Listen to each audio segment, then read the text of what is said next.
Apologies for missing last week's episode, but I think what happened with this show is that we binged it real hard. We watched 2 seasons and 2 episodes, all right after one another. And you get very used to that binging format, especially with a show that's only 25 minutes an episode, 30 at best. So and short. when the next episode dropped, it was like, there's such tiny morsels. It's just like, all right, well, we need to watch that and get to it, and then let's review it. And it's like, man, it's tough. Like, there's so little that happens in such a short amount of time. But we watched episode 3 and 4 tonight. So let's talk about episode 3 really quick, because people really just want to hear about episode 4, but we have to kind of give a quick rundown.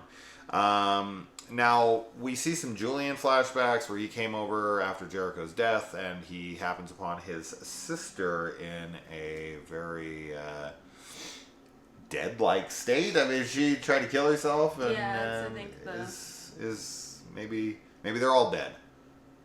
Maybe this is the afterlife, and no. And Leanne is what? Their angel trying to there you go. lead them through purgatory. I guess so. So Julian's girlfriend seems to think that Jericho is Leanne's baby, which I guess, if you're in on the on the whole story there, that's what you would think. And that's also what they've kind of been telling the outside world, for the people that know, is that but right? Because they tell very few people know. Mm-hmm. Yeah, I mean, the dad thinks that. So, yeah. But I thought the dad thought that the baby was like, did he think it was Leanne's baby? I thought it was, Oh, I thought he thought it was like they got. No, I guess you're right. Mm-hmm. It is okay. So yeah, I want to say though that it's only a couple people. Yeah, no, Very it's not a few lot amount of of people at people. all. Everyone else, You would the think rest of the public he thinks wouldn't it's tell his Jericho. girlfriend. Yes. You would think he would just be like, "No, that's my sister's baby." Yeah, but like, why let her in on it? But I guess he was in therapy or rehab, right? Sure, and he was probably in... there. Yeah, I mean, I think that there's a lot of emotional weight on all of the characters to try and bear alone, or even with the others. I think that they want to reach out to other people to get their support. I think that's the case with Julian. So Julian wants to prove that the baby is not his sister's, but is in fact Leanne's, which he is unsuccessful in doing because he tests the wrong hair on a brush. And we know that, at least we know that Jericho is not related to whoever the hell that woman was. Yeah. So we at least know that for sure. I thought for sure we were getting one of 3 things here. It was either it was her baby, the DNA for the baby came back that the baby is dead, or that he's like, why did you bring me doll hair? Yeah. I was really high. Really hopeful. I was pretty hopeful. Any of those 3, I was like, ooh, that'd be cool. Like, oh, it is her baby. Like, she brought her actual baby back from the dead. Or that baby's dead. Yeah. Or you brought me doll hair. You're just carrying around a doll that's been turned into a baby. Yeah, all of that would have been cool. But it's none of the above. It's you tested someone else's hair. Yeah. Yeah. So I was like, ooh, this could be cool. Ooh, this could be cool. Ooh, could this? And then it was like, none. None of those. Yeah. None of those. I mean, would they be able to tell that the follicle came from a dead baby? I have no idea. Yeah, I don't know. I don't know how genetic testing works. Yeah, if I rip the hair out of someone who's dead, can they tell? I would assume they... Well, I don't know. Because you can find, I know that they can tell if someone's fingerprints are from a dead body. What changes in the fingerprint? Something about the, I forget. It's been in plenty of the shit I've watched. CSI stuff or whatever, especially in they do it in Saw, right? Saw the final chapter when But I don't remember. no, not I'm sorry, not final chapter. It's Saw 6 when Hoffman goes in, Perez and they're interrogating him and they're like, oh yeah, well the fingerprints came from somebody who's already dead. Do Right. they explain how they know Yeah, that? they do explain. I don't remember But that. I don't remember. I don't Okay, let's move Anyway, on. I don't know. That's all we can say. Okay. I can't forgive Julian for kissing Leanne and just using her heart to try to get her DNA sample when she's really done nothing but try to be good to this family. And he's so distrusting of her. After he fucks her, he decides, like, I don't trust this bitch no more. And I know she's, like, in love with me. And I know I got a girlfriend now. But I'm just going to come on to her and totally play with her heart so that I can completely betray her trust. It's so fucked up. It's really shitty, but Leanne obviously doesn't trust him. And, I mean, even when he goes in to kiss her, she's like, because he's like, I've been thinking about you and I miss you. She's So like, you're bad. lying. Yeah. So she's she onto knows it. from Yeah. the beginning. And It's still fucked up to try it. It's still fucked up, but I'm just saying that Leanne is, although she is hyper paranoid and that's not a good thing, there is reason for her to be that way. Like, so far, all of the things, well, not all of the things, but for the most part, a lot of the things that she's been worried about have been for good reason. Yeah. So, We she got can take care of herself. Yeah. Can she? Yes, I think she can, Yeah. because in the next episode we're going to get to that stuff. Okay. We've got the homeless kids now who, unless we have a completely unreliable narrator in Leanne, it looks to be, especially with episode 4, that she is being stalked by this cult in the way of these homeless kids. I don't see how as I said, it might just be her paranoia. She's crazy, but at the end of episode 4 especially, it's like, okay, I think it's safe to say that these homeless people Are connected to the cult. It's either they're connected to the cult or they, like, are the lost, right? They're like the lost children and they can sense her presence. Like, they're drawn to her energy because, they're like the lost flock looking for their shepherd. Or they're just like her and they, like you were saying, like they're lost in the sense that they've left. They got away. They didn't have the ritual or the, whatever to complete their death. So they can tell that she's like them and maybe not wanting... Although it does, by the like you're saying, at the end of episode 4, it feels kind of like they're looking for her as a leader in some way. But I think it's possible that they just want her to join them in general because they're of kindred, Yeah, they're looking at her up in the window like she's some, like, majestic being. Yeah. Yeah. So yeah, we got the homeless kids, and then we got Julian. Actually, finally, is the first person to straight up tell Dorothy Jericho died. This was a really big moment that kind of was just dropped because it's like the whole part of season 2 is like, you need to tell her. Are you going to tell her yet? Have you told her yet? Are you ever going to tell her? And they're like, we can't tell her. We can't tell her. We can't tell her. And then in this episode, just kind of out of nowhere, he's like, Jericho's dead. Just so you know. But she doesn't believe him. She thinks But that she he's does dancing. acknowledge that he's dead in either this next episode or, at the end of doesn't. episode 4, she acknowledges Jericho is dead and back. No, she doesn't acknowledge that he's dead. She acknowledges that She's like, he when I was lost gone. him. Yeah, when he was taken. Oh, from her. that's what she was saying? That's what I thought she was saying. I don't think she's when actually he come was to missing? terms. Yes. Oh, Jesus. I thought she was talking about when he was missing, not when he died. And I think that she still has not come to terms with that because her conversation with Julian, she accuses him of being on drugs again and tries to be like, we'll get you help. So she's like she gets just so psycho whenever anybody tries to kind of hint or, in Julian's case, flat out tell her that Jericho is dead. She just isn't able to grasp it at all. Can we just take a minute to say that the actress who plays Dorothy is so fantastic at being insane. Yes, like, she is.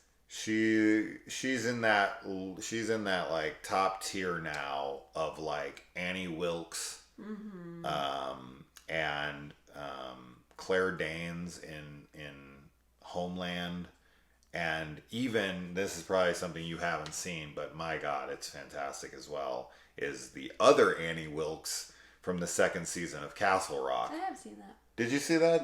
I saw all of Castle Rock. She fucking slayed that role. Yeah, she did a was wonderful amazing job. and so nuts.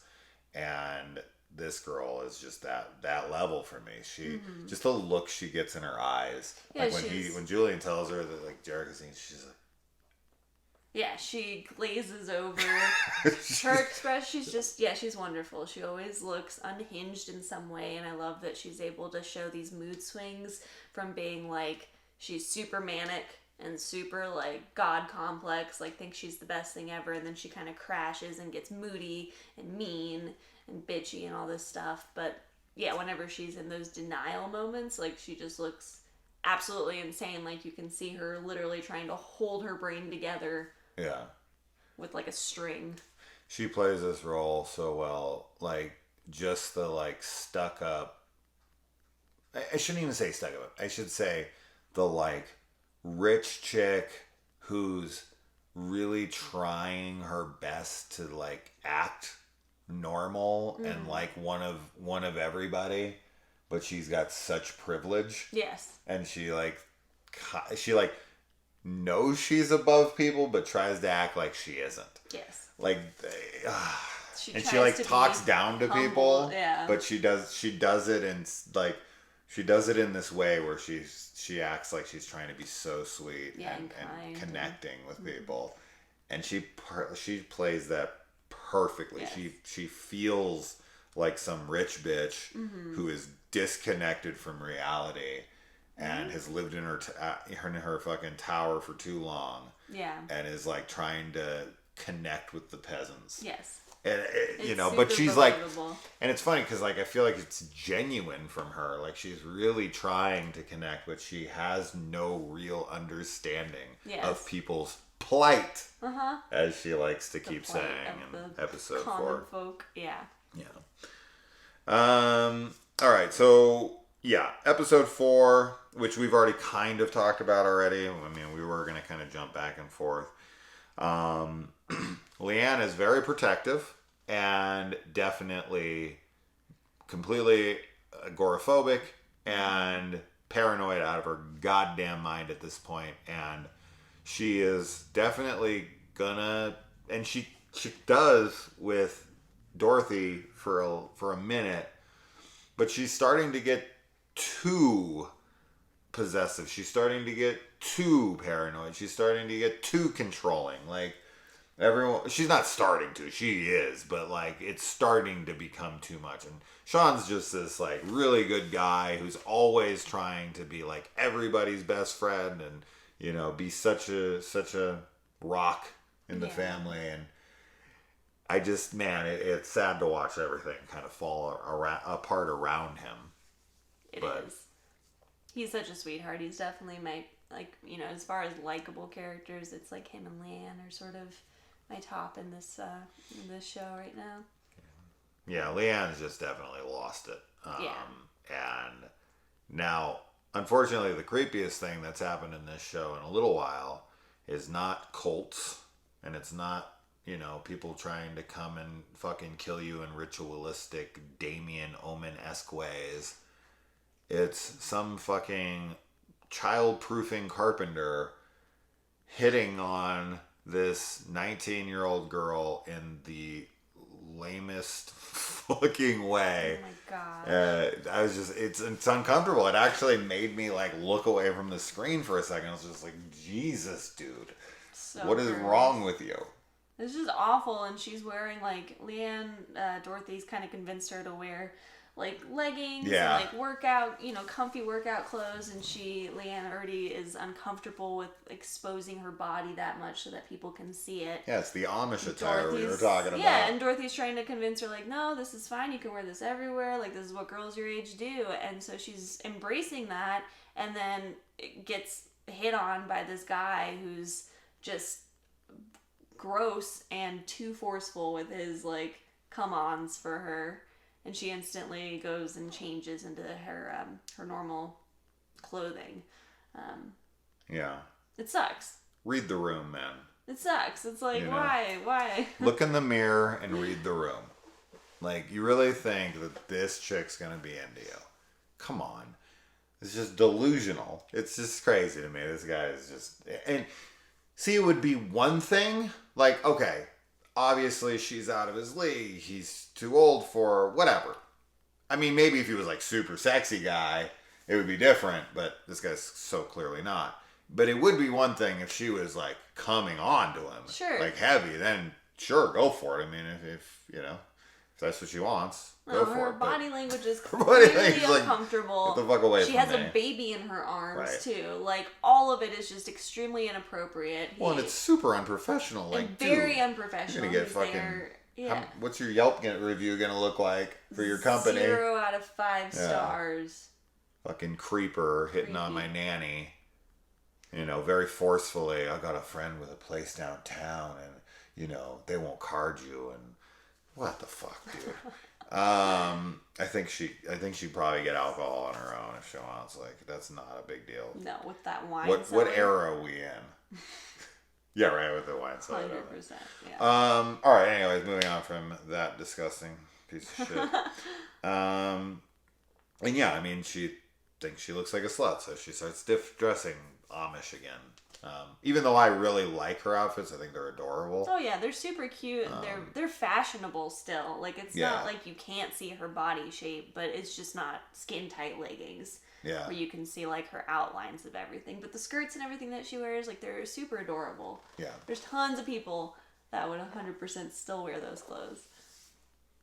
Yeah, so we got Toby's girlfriend in here who is a mega cunt and is like, you know, I've worked in kitchens and chefs and kitchen staff are fucking brutal, man. I can tell you stories for days of just my years of expediting and serving tables and working back of the house, and I've had knives pulled on me. We've fucking gotten into fist fights. We've screamed in each other's fucking faces in the back while we're trying to like put together food. It gets really intense in back of the house. Like there's a lot of egos and a lot of fucking like back of the house like chefs and you know their helpers and whatnot are a lot of them have a criminal record and they're very, very aggressive people, and there is an ego there, and it gets very heated very quick. It's the whole saying of like, can't stand the heat, get out of the kitchen. It's a lot of that heat ain't coming from the oven.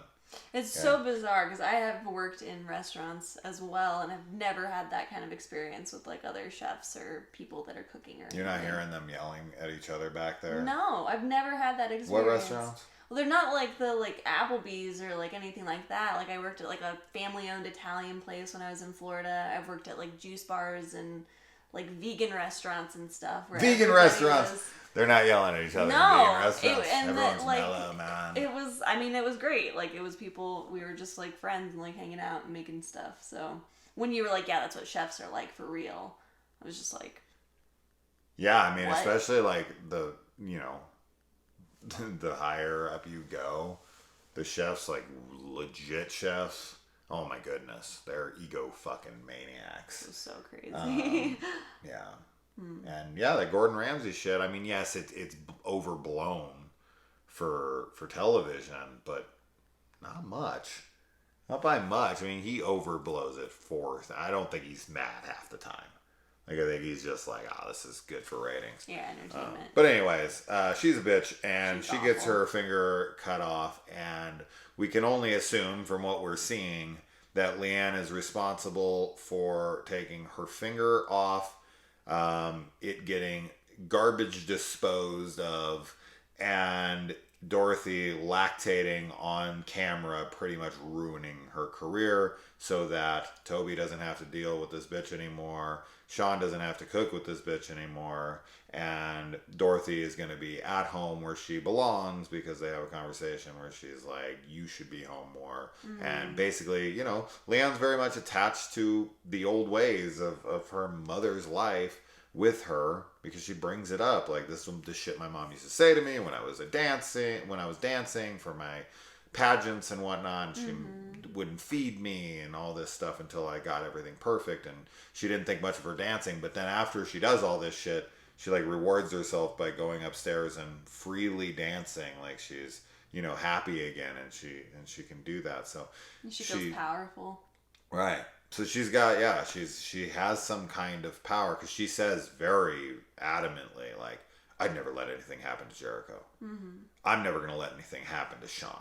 Yes. Now, she never says that about Dorothy, and she hasn't said that about Julian yet, but she definitely loves Sean, and she loves Jericho. Yeah. And, you know, with that, I don't know if we'd ever go in this direction, but I could see her starting to go down the road of the hand that rocks the cradle. Sure. Like, Dorothy, you're bad for this family, and Sean loves me. Yeah. And I'm a better mother than you. Yeah. I want to take this family over. Rebecca De Mornay, Page style. Yeah, I could see that too, and I would be fine with it going in that direction. I think that'd be really interesting, but we'll see. We shall see. But yeah, she's brought a fucking baby back from the dead. I don't think that making someone lactate on screen is probably all that complicated in comparison. So yeah, she does these things when she's enraged. She's feeling overwhelmed. You know, the house is very chaotic in that moment. I think when she loses it, and that scene where she's like in the bedroom and she's like, you think I look like a slut and all this, and you know, she's like pounding on the wall and the shit's like raining down on the corpse buried in the wall. That was very horror-esque. Yeah. And the people are standing outside looking up at her and all that. There's some horror elements there too. So we are getting some horror elements, but it's still pretty mild in this show. But I could see the hand that rocks the cradle. Obviously, Julian and his girlfriend. I don't know where this goes from here, because when Dorothy finds out that he's done this, she's like, you know, this is crossing the line. You can't ever do this again. And Julian looks like he's genuine when he's like, it won't happen again. But he's an addict and he lies all the time. And it's kind of a sad... Okay, I'll say this about season 3. Something I'm not loving at the moment, and they can turn this around, but Julian was actually someone I really liked in season 1 and 2, and he's becoming extremely unlikable in the 3rd season. Yeah. Well, I mean, Sean even mentions that it'd be better if he was drinking, right? Because he's not himself since he's This is a fucking Snickers commercial? Well, yeah. He's like, not yourself without booze. That's like what he says, cocaine. Right? So he has changed his personality, and also he died technically and came back. So there's that whole thing. Shouldn't it be better then? I don't know. Not everyone that seems to have come back from the dead is as good as they might seem at first. Yeah. So, yeah. Yeah. Well, anyways, I don't know. Have anything else? No. So, yeah, that's really it for now. I mean, obviously this homeless gang outside is going to be making their way in. Sean has built this kind of relationship with them. So he's in like Flynn like with them right now. So will Leanne, you know, embrace that? Like get her own little cult going? Maybe. That would be cool to see. Her being a little cult leader. Yeah, make like kind of put together a little army. Yeah, and then she'd to take on the other one who's coming after her if they're not part of the one that's coming after her. I don't know. She's trying to convince like Sean and Dorothy that she needs to kill them to bring them back, so that they can be part of the cult. Yeah, because that family. Well, Dorothy already died. She hears about. Yeah. So it's possible once you've had that near-death experience or that death experience, that you can be part of the cult. So maybe that's what they're setting up with Dorothy's death. Yeah. If that's what she was. Maybe. I don't know. We shall see. Well, until next week or 2 weeks, I don't know. We'll see. Until sometime in the future. Bye.